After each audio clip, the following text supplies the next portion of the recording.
Yeah, on the subject of resolution, I don't blame anybody for anticipating the need to want to get 4K stuff going. But one thing you have to still bear in mind is, not everybody has a 4K TV, and in fact, quite a lot of people don't. And those few people that do have a 4K TV may not see a video just yet. So, I mean, if you're already a YouTuber out there that's concerned about upgrading stuff, but yet you don't have like a huge following, then it shouldn't be a big problem. I mean, really, it's going to come whenever you can do that stuff. And I totally appreciate anybody who'd want to get higher quality stuff for the sake of longevity.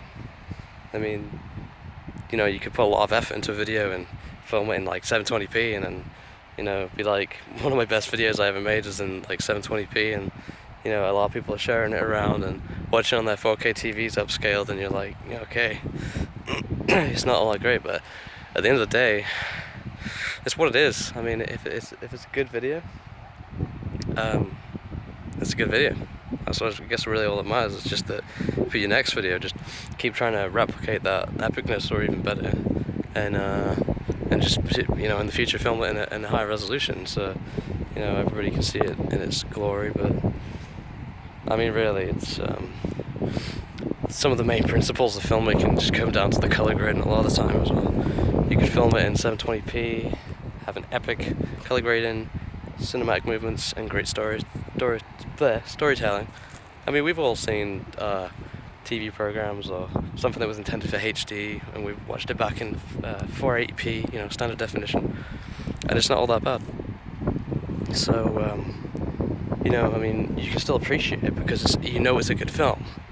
It's films that are made for cinema. You watch them on the TV, don't bother us. But so anyway, enough of my blabbering.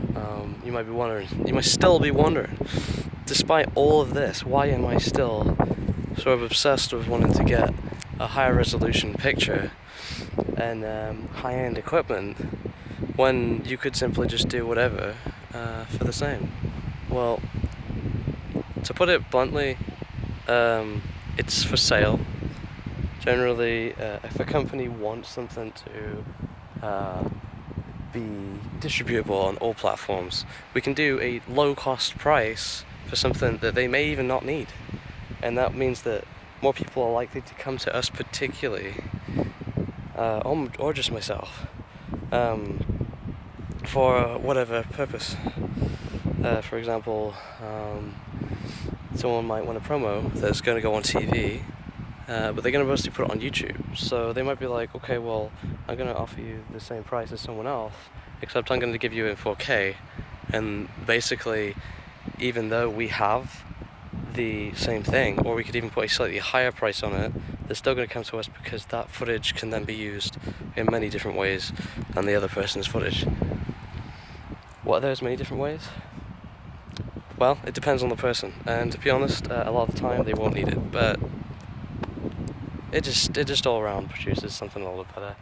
And if I'm quite honest, to get say for example, a cinema 1080p camera, you would be, you'd be looking at like, you'd be spending thousands of pounds, when if you got a 4K lesser cinema camera, for example, more consumer priced, it can be downscaled to 1080p and be better quality. So whichever way you look at it, you're going to have a better picture. So even if they distribute it in 1080p, compressing pixels is going to make the picture sharper, and so on and so forth. It's kind of one of the great things about video compression, is if you still go through that video compression process, you still get a better picture. So there you go. That's my rant.